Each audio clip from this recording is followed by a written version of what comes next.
Is Europe's energy market fit for purpose and functioning as it should? It's a tough question, but Dominique, from the French National Regulatory Authority for Energy, you're the perfect person to answer this. What are your thoughts? Well, I think it is fit for purpose.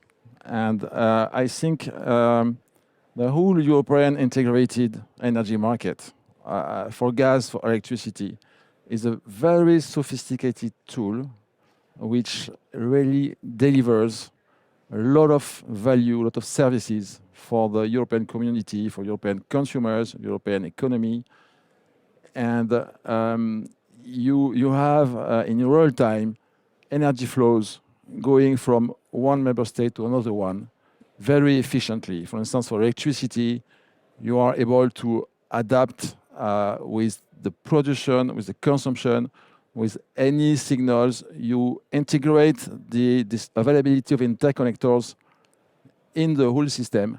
And so the whole thing is very well optimized. And the second point is that it was very, very useful during the crisis because, it was a supply crisis. Not enough gas, even not enough electricity because of the crisis in the nuclear plants in France. And it was able to reallocate everything and to deliver the signals, price signals, in order to reduce consumption, which was done for more than 15% at European level for gas, and also to attract all the available LNG in the world to Europe to rebalance the market. And this market delivered that, which is not to say it's perfect. It's on the short term, it's working quite well for gas and electricity, but there are some drawbacks, especially when you look at the middle or long-term market. And this is what I want to focus on, Dominique, because you say, yes, it's working efficiently, it's adding value, but there are some drawbacks. And that's my next question.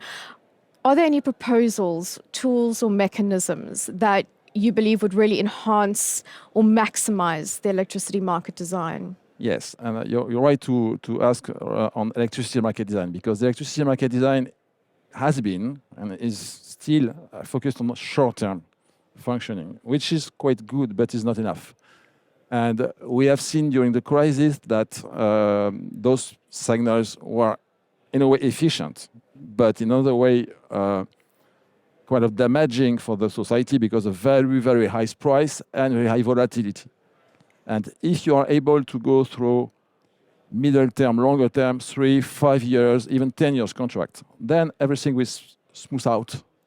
And the society will be better off with more stable prices. And so that's the purpose of the reform of the electricity market design that has been proposed by the European Commission, which is now discussed in the Council and with the Parliament. And we expect the reform to be adopted something like by the end of the year. And so the idea is to give more tools for companies, for suppliers, towards longer-term contracts. And whether that's you have the BPA, power purchase agreements, you have the CFDs, which were discussed, all our tools toward that end. Yeah, that goal. If I can drill down slightly further from the European context into France specifically, what is France's role, or how does France fit into Europe's electricity market system, specifically looking at forecasts for demand and supply? Yeah. Well, France is quite very well integrated in this European market with a lot of interconnection with all our neighbors. For gas, we have a lot of storage, a lot of energy terminals delivering very well. And so the flows have moved from north to south before, to southwest toward northeast. So we have started to export physically gas to Germany, which was never the case because we used to import Russian gas through Germany. That's for gas, so very well positioned, I think. No real issue. And for electricity, we had a very bad year, 2022, with production down by more than 15%. And so France turning from an exporter of electricity to the rest of Europe to an importer. So this year is already better. We are exporting again, and we expect it to be the case for the next years, except any new difficulties with the nuclear fleet, which is still predominant. And if you try to look at the expectations for the next years, we think with all the renewables which will be developed in France, for instance, we have a program to develop 40 gigawatts of offshore wind in France, and President Macron just said 2 days ago that the next tender will be 10 gigawatts in 2025 to be delivered between 2030 and 35. We expect it to keep the same, and also with the nuclear fleet, which is given a good basis. My expectation is that the wholesale price in France should be one of the least expensive in Europe in the next years. But we will see. Dominique, this really brings me on to my next question. With the energy crisis that was caused by Russia's invasion of Ukraine, energy security is such a hot topic. And I'd like to find out your opinion. European member states, are they open to a collaborative approach to ensuring energy security? Or do you see more of a sovereign, independent approach to energy security? Well, this is not a yes or no question, answer, at least. Because obviously the energy mix, or electricity mix, energy mix, is to be decided by each state. And we all know that, for instance, France and Germany have taken two very different paths. So this is a first thing. But otherwise, I think everybody in Europe is convinced that the real security, the real sovereignty is a European one. And so we see that, for instance, in electricity, with a lot of new interconnectors being developed. For France, we just have 3 of them put in service in the last 2 years with the UK and Italy. We decided 2 new ones with Ireland and Spain, which are now built. The final investment decision has been made.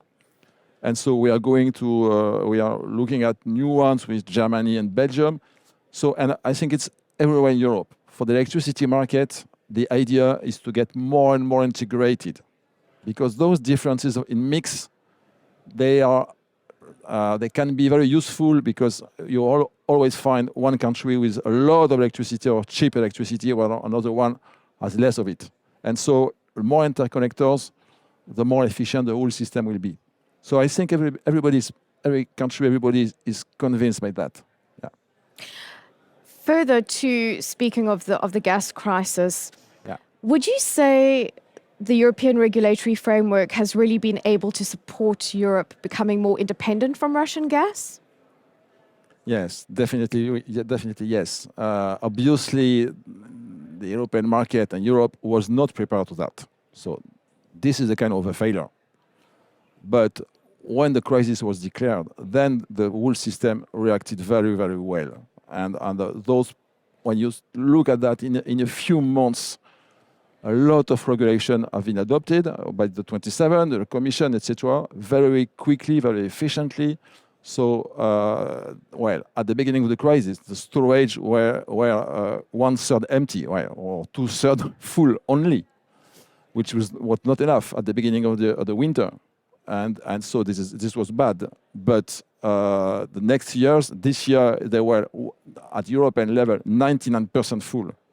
So this is good. For storage, obviously, you had very efficient consumption reduction. Most European countries, France, Germany, Italy, Spain, etc., they achieved more than 50% reduction, which was the goal. Obviously, you have all those LNG coming from all over the world, but also new infra. More than 10 new floating LNG terminals have been developed in less than 2 years on service, one in France, but 3 or 5 in Germany, etc., etc. So in the whole, yes, the system of the European reaction has been remarkable, and it's due to the political impulse, but also to the framework of the market, which was functioning quite well. Some positive outcomes indeed. Dominique, do you have any concluding thoughts before we finish up? I would say that obviously we focused, and I'm a regulator, on the market design, etc., but we must have in mind the general context, general goal, which is to get to the carbon neutrality, zero net emission in 2050 at the EU level and at each country, for France too, and with quite ambitious intermediate goal of minus 55% in 2030. So that's the general thing. And I think that our internal market must be tailored and must deliver towards that general outcome. And I think so, because I think to do so, our system, we have to change a lot.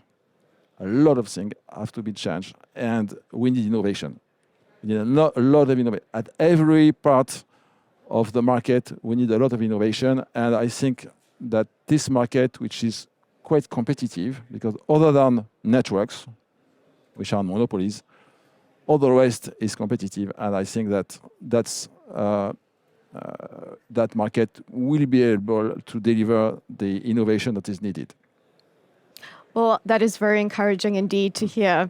Dominique, thank you so much for joining us today and for your time and for sharing your insights. If you'd like to get more insights, please join the Enlit community.